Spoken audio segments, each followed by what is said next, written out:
for Nevada. Thank you for keeping me in the fight.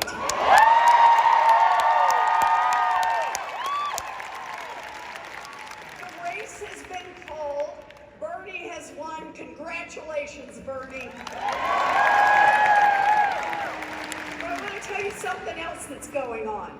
Since Wednesday night,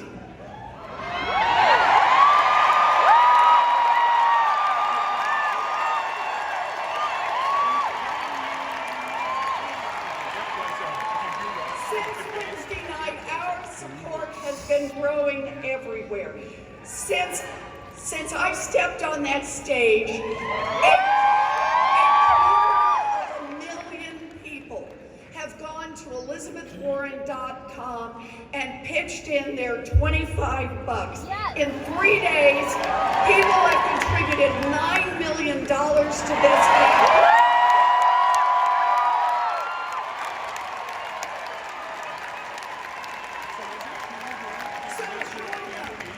Go to ElizabethWarren.com, be part of this fight. That's how we're going to get this done.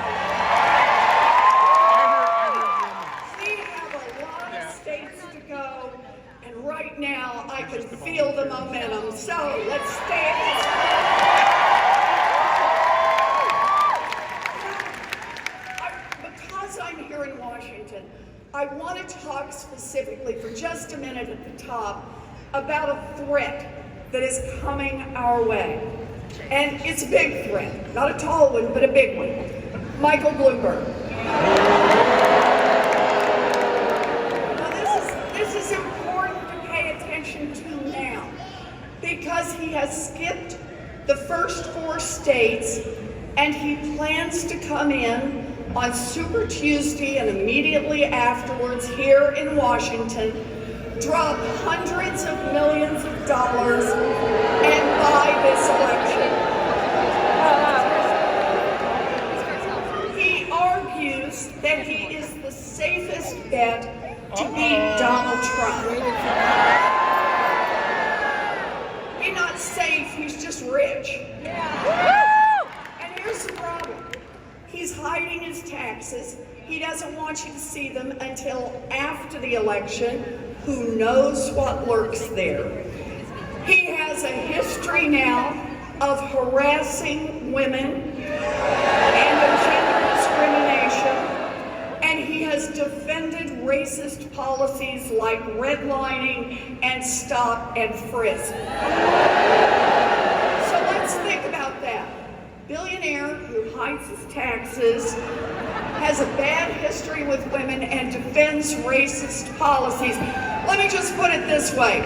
We're not substituting one arrogant billionaire for another.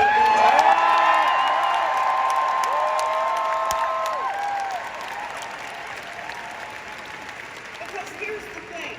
Michael Bloomberg is not the safest candidate.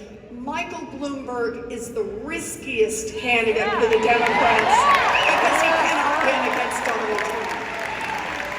This election is not for sale. We are going to make this election about democracy, about you.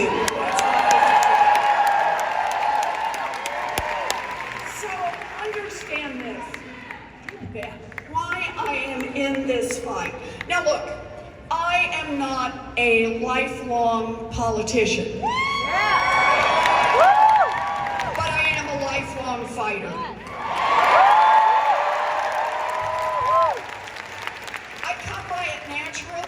I was born and raised in Oklahoma. I have 3 much older brothers. I learned early, fight for your place in a family like that.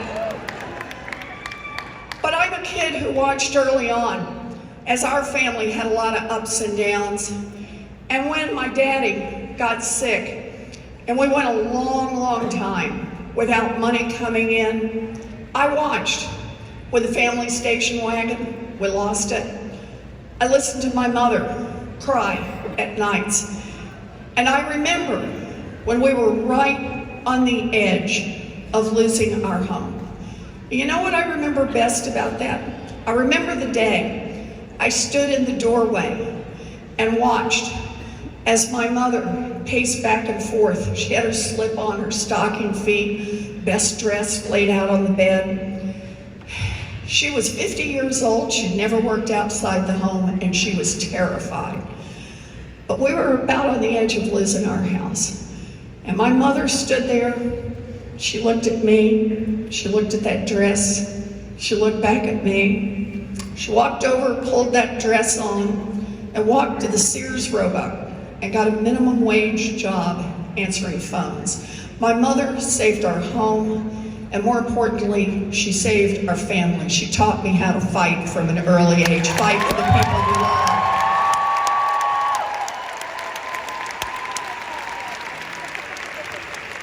And when I wanted to be a school teacher, and my family didn't have the money for a college application, when it looked like there was no chance on earth, I want you to know, I got in there and fought for it. I got to be a special education teacher. I've lived my dream job.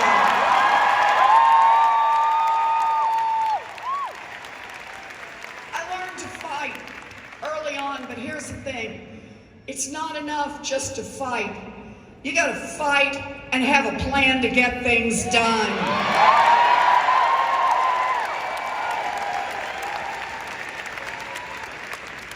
When the financial crash hit, you remember the one that Michael Bloomberg blamed on African Americans and Latinos.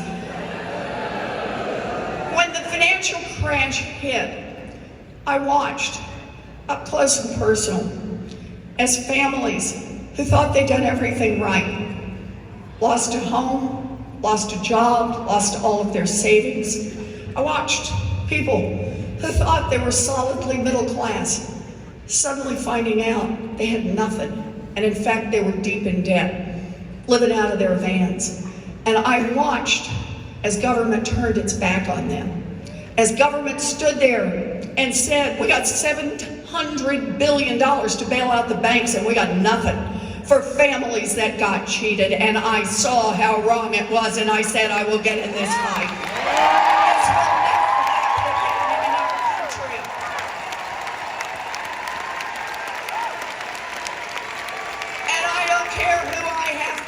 To get there.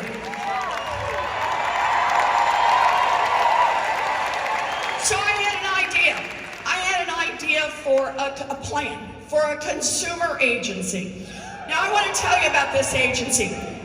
It was an idea that just had a basic principle behind it, and that is no one should be able to make a profit by cheating people on mortgages, credit cards, payday loans, and student loans. Sound okay? You shouldn't be able to cheat people because of the color of their skin. You shouldn't be able to cheat people because they're female. You shouldn't be able to cheat people because they're seniors. You shouldn't be able to cheat people because they're students. It was all about just trying to get a level playing field. And I wanted an agency for that. I said, we can do this. Let's put government on the side of the people. So I wasn't in elected office. No. I went down to Washington, D.C., and basically I knocked on doors. And I talked to anybody who talked to me. I talked to Democrat, Republican, and I pitched them on this idea. After all, our country was in the middle of the worst economic recession since the Great Depression. And here's what they said to me. I got two answers. First answer from almost everybody was, that's a good idea. You could actually make a difference with that.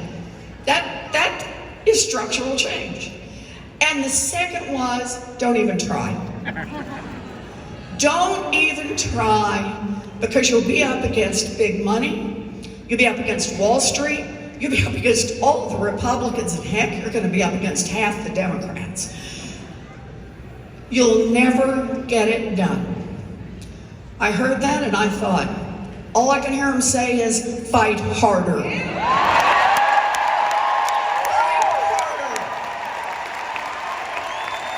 harder. Fight harder. So, that's what I did. I laid it out. I got groups together, and I want to say the first groups that came in to defend that agency when nobody would talk about it were the unions. Can we say God bless the unions?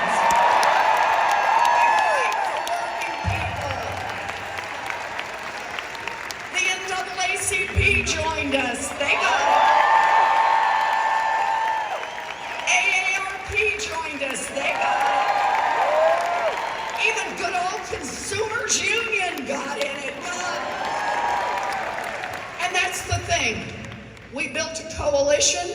We pushed, we pulled, we were noisy, we were quiet. We did what we needed to do. And in 2010, President Obama signed that agency into law.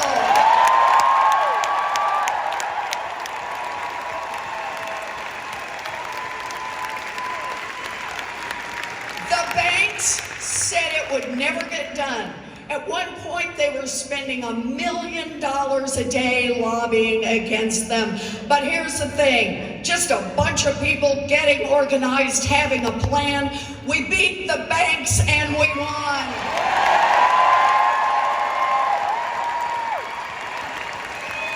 And why does it matter? That little agency has now forced the banks to return more than $12 billion directly to people they cheat.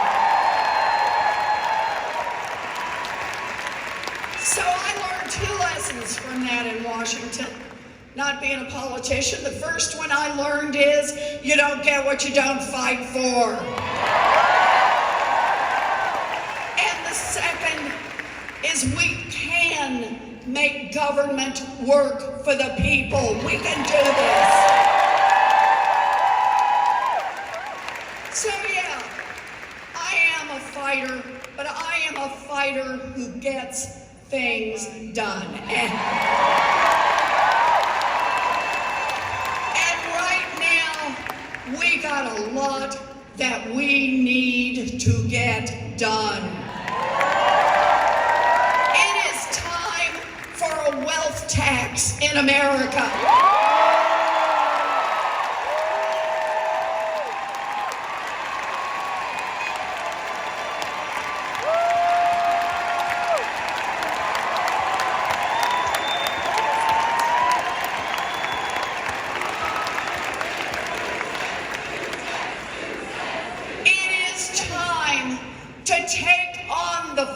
Against climate change. We need a Green New Deal and a Blue New Deal.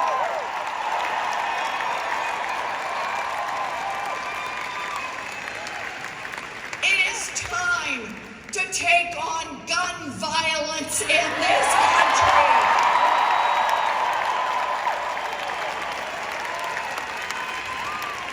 And it is time to create a pathway to citizenship for all of our people.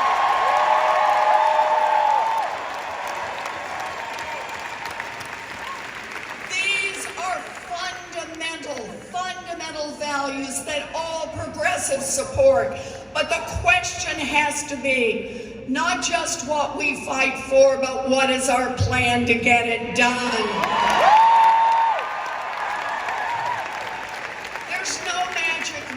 Here. This is going to be about hard work, but it's also going to be about having a strategy. And here's the difference. People ask me about differences between Bernie and me. I want to point out one big one, and that is you want to get something done.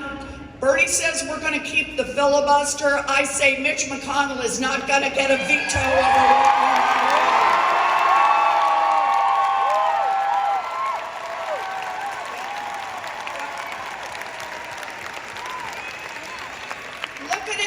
Way. If we keep the filibuster, everything we need to get done has to pass a 60-vote threshold. That gives a veto to Mitch McConnell, to the Republicans, to the gun industry, to the oil industry, to the billionaires. I say we go to Washington to do the people's business. If Mitch McConnell gets in the way, get rid of the filibuster and let's go.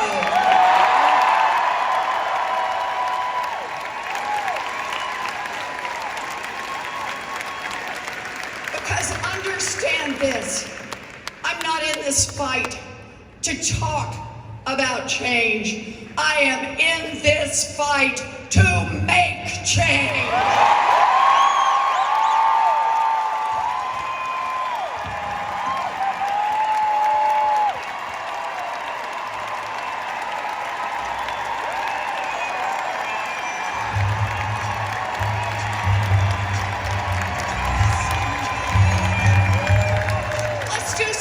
questions. We got some folks who have questions. I want to make sure, oh, we got our questions over here, but a spotlight and everything.